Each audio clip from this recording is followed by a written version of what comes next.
नमस्ते बच्चों, मैं आपकी दोस्त दिशु आज फिर आप लोगों के साथ मिलकर कुछ नया सीखने के लिए आई हूँ। कल हम लोगों ने पदार्थों के पृथक्करण की हस्तचयन एवं थ्रेशिंग विधि के बारे में समझा। आज हम लोग पृथक्करण की निष्पादन, चालन, अवसादन, निस्तारण एवं निस्यंदन विधि के बारे में समझेंगे। निष्पादन मिश्रण में जब एक चीज हल्की होती है और दूसरी चीज भारी होती है तो उन्हें अलग करने के लिए निष्पादन विधि का उपयोग किया जाता है। किसानों द्वारा अनाज और भूसे के मिश्रण में से अनाज और भूसे को अलग करने के लिए इस विधि का उपयोग किया जाता है। इसके लिए जब हवा चल रही होती है या किसी बड़े पंखे के सामने किसान अनाज और भूसे के मिश्रण को किसी सूप या बर्तन में लेकर किसी ऊंची जगह पर खड़ा हो जाता है और बर्तन को अपने सिर के ऊपर ले जाकर मिश्रण को धीरे-धीरे नीचे गिराता है। भूसा हल्का होने के कारण हवा के साथ उड़कर दूर चला जाता है, जबकि अनाज भारी होने के कारण सीधा नीचे गिरता जाता है। इस प्रकार पवन की मदद से अनाज और भूसे के मिश्रण में से अनाज और भूसे को अलग किया जाता है। पृथक्करण की इस विधि को निष्पादन विधि कहते हैं। चालन मिश्रण में जब एक चीज के कणों का आकार छोटा होता है और दूसरी चीज के कणों का आकार थोड़ा बड़ा होता है तो उन्हें सामान्यतः चालन विधि द्वारा अलग-अलग किया जाता है। इसके लिए सही आकार के छेदों वाली चालनी का उपयोग करते हैं। चालनी में लोहे या नायलॉन की जाली लगी होती है।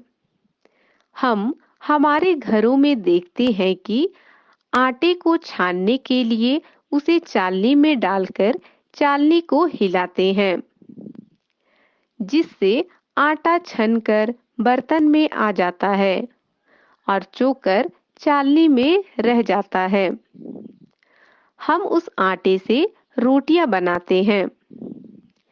इसी प्रकार जब कहीं काम चल रहा होता है तो मिस्त्री द्वारा भी बड़े-बड़े चालनों की मदद से रेत से कंकड़ों को अलग करते हुए हमने देखा होगा, जिसमें छोटे कणों वाला पदार्थ रेत छनकर नीचे चला जाता है और कंकड़ चालनी में ही रह जाते हैं। पृथक्करण की इस विधि को चालन विधि कहते हैं। अवसादन, निस्तारण, निस्यंदन कभी-कभी मिश्रण के अवयवों को चालन या निष्पादन आदि विधियों से अलग करना संभव नहीं होता है या कहे कई बार हमें जब किसी जल में घुलनशील एवं नहीं घुलने वाली चीजों के मिश्रण से उन्हें अलग करना होता है तो हमें इन विधियों को काम में लेना होता है। सामान्यतः इन तीनों विधियों का एक साथ उपयोग कर चीजों को अलग-अलग किया जाता है। अवसादन कई बार जब गेहूं, चावल, दाल आदि में धूल मिट्टी जैसे कण उनके साथ मिले हो सकते हैं या उनसे चिपके हो सकते हैं। तब उपयोग में लाने से पहले हमें इन्हें साफ करना होता है। इसके लिए हम गेहूं को बाल्टी में डालकर उसमें पानी डालकर हिलाते हैं, जिससे गेहूं बाल्टी के नीचे बैठ जाता है और उससे चिपके हुए मिट्टी के कण पानी में घुल जाते हैं और पानी गंदा हो जाता है, जिससे हम सावधानी से बाल्टी को तिरछा कर बाहर निकाल देते हैं। गेहूं के बाल्टी में पानी के नीचे की तरफ बैठने को अवसादन कहते हैं एवं मिट्टी वाले पानी को बिना हिलाए बाल्टी से बाहर निकालने की प्रक्रिया को निस्तारण कहते हैं।